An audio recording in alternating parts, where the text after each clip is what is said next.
Hello, and today we're going to be covering the electric blue Acara.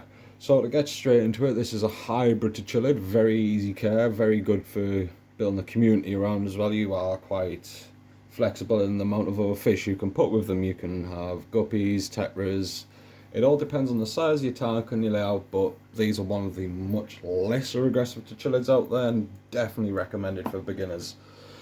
So to get straight into it, the minimum tank size you want them to be looking at is probably about 30 gallons, give or take. And this is just to give them enough space to set up a bit of rockery, a bit of plantery. I would recommend fake plants if you are going to go breeding. And a bit of plants, and it just allows them to have that space and be the calm fish they are, because they can become quite territorial when they become adults and they start moving into breeding if you have male and females together.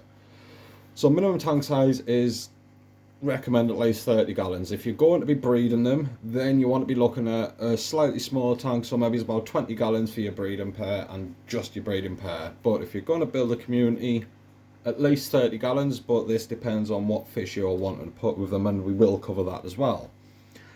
So the electric blue Acara, to start out with, its average size gets into about 6-7 inches in adulthood. Some can go above average, about 8-9 inches. Brutus he is still growing at the moment and he is slowly getting just above average, so he's a very good example. What you want to be looking at if you're looking for male and females, especially around the, I would say probably about 4 inch mark. So you're looking at about the 8 to 10 month mark with them. They will start breeding, they'll be showing signs of being ready, so you'll see male and female dominant signs, and it's very important to look at that, especially if you're building the community. So if you use Brutus here as an example, you can see his fins slightly up.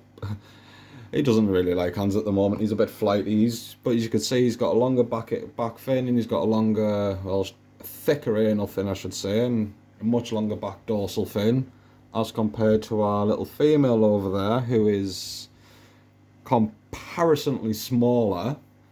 That was she going to come around and give her a show? I think she is, yep. You can see a perfect example of them there, side by side. That is a confirmed male and female. But you want to look at the difference at the top fin and the anal fin specifically, and that is a perfect identifier for your male and female. For the diet, I would say you want to keep them, they are omnivorous, so they can't eat a lot of different foods, from like cucumbers and zucchinis. If you plan to keep them with plecos, they will eat the same food as your plecos, but it is strongly recommended that you do still give them a carnivorous base of their diet. So you want to be looking at things like bloodworm, brine shrimp, or prawns.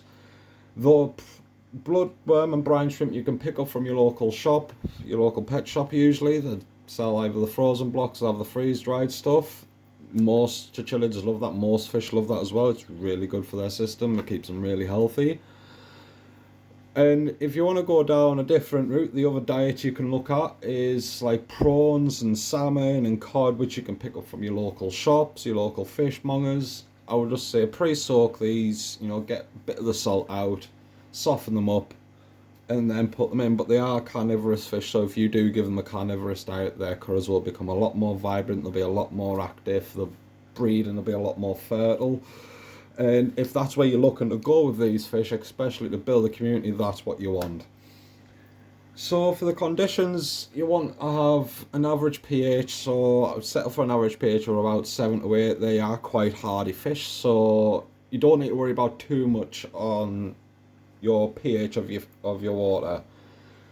People will stress you to watch your pH, and this strongly recommends to what fish you have and what your water local supply is. So it is down to you to check your water local supply if your pH is coming out extremely high, or if your pH is coming out extremely low in your tap water. I would strongly recommend to pre-treat it before your water change. But if you've only got slight fluctuations, I wouldn't worry about it.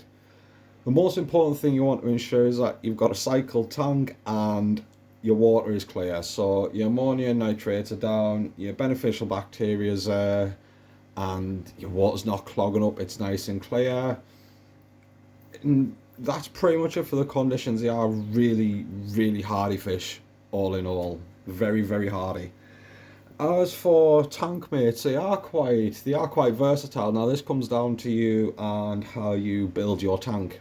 And a lot of people Some people find this in their hobby, other people's don't. A lot of people have different opinions. But how you build your tank, what you put in your tank, the time and effort you put into your tank, really depends what tank mates you can put with these guys. A general rule of thumb is, if it can fit in the mouth, don't put it with them. So anything like mini rasboas or ram horn snails is an absolute no-go. They will get eaten. The likes of these guys, for example, when my ram's horn snail population gets out of control, I will dump a load in there for them, and they will feed on them. And that is just one of the general characteristics of Dichilids. So you want to avoid things that they can fit in their mouth. Effectively, if you've got a child, if you're watching this and you've got a child, you know the rule of thumb. If it can fit in the mouth, don't put it near them. This counts for everything, including your scenery. So when you come down to setting up your tank, if you're breeding, live plants is going to be decimated.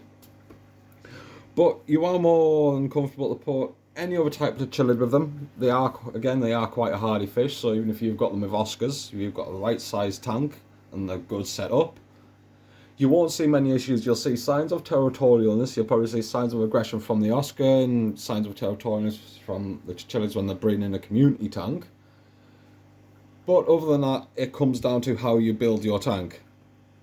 If we're going to go into strong recommendations, I would stick with very fast moving fish, so the likes of guppies or cories or plecos or other chillids, and have a really good either planted or decorated aquarium, lots of hiding places, a lot of places they can swim in and out of, because they do need that, especially when they get into breeding, which we'll cover now, because the behaviour we've been seeing throughout this video is a lot of breeding behaviour from breeding pair of Acaras.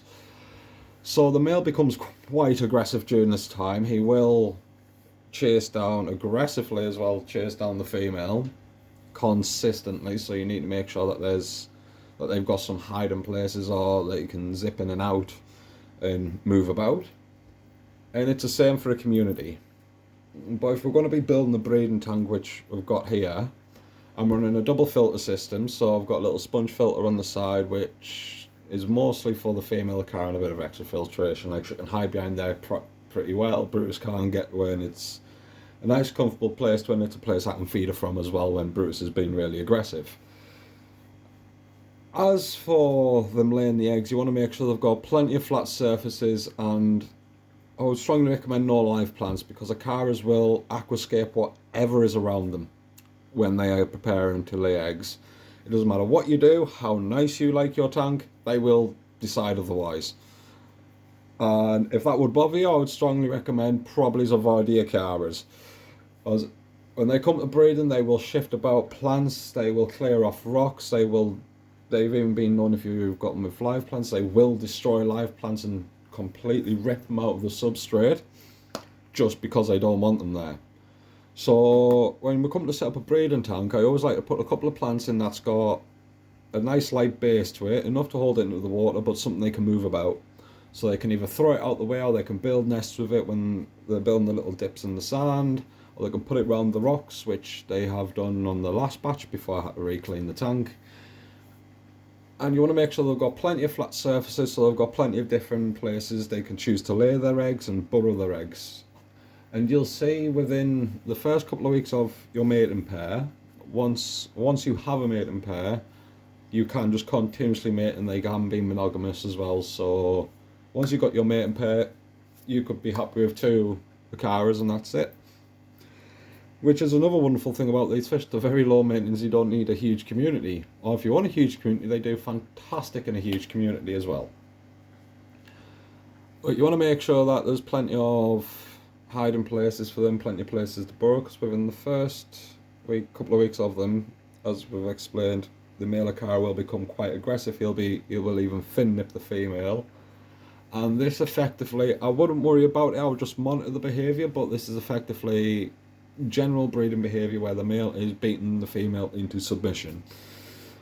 And once that happens, you will see usually in about 48 hours to a week later, the female will lay her eggs on a flat surface and they will guard them vigorously. So around this time, be very careful during feeding them, as the male will become extremely aggressive, and if you like putting your hand in the tank, he will attack you. And they do have a strong bite behind them. For a small fish, they can bite as well, so it will give you a shock. After that point, don't be surprised if the eggs disappear. They will start taking the eggs, and you'll see that they've went round the tank and they'll have built little burrows and little pits in the sand. They will bury the eggs around the sand. This is more common for more experienced parents, as if you've got newer to chillers, I would strongly recommend watching the eggs a little bit more and checking them on a day-to-day basis. But they are great parents, especially once they've had a few batches. They can look after their own fry. They'll raise their own fry, and then once it gets to 2 weeks, separate them. You can raise the fry and then reintroduce them, or you can trade them off and sell them, whatever you wish to do. And that pretty much covers it for Acara, is that their breeding behaviour is quite atypical. It's quite parental, so you don't need a lot of work there. The community setup's not a lot of work. Water conditions, it's base and standard. Just make sure your ammonia's not going through the roof, and you know you're doing your water changes. Don't overfeed. Make sure they've got the right diet, and these will be a wonderful addition to whatever tank you choose and decide to have. So thank you for watching. If you have any questions, please do leave them below.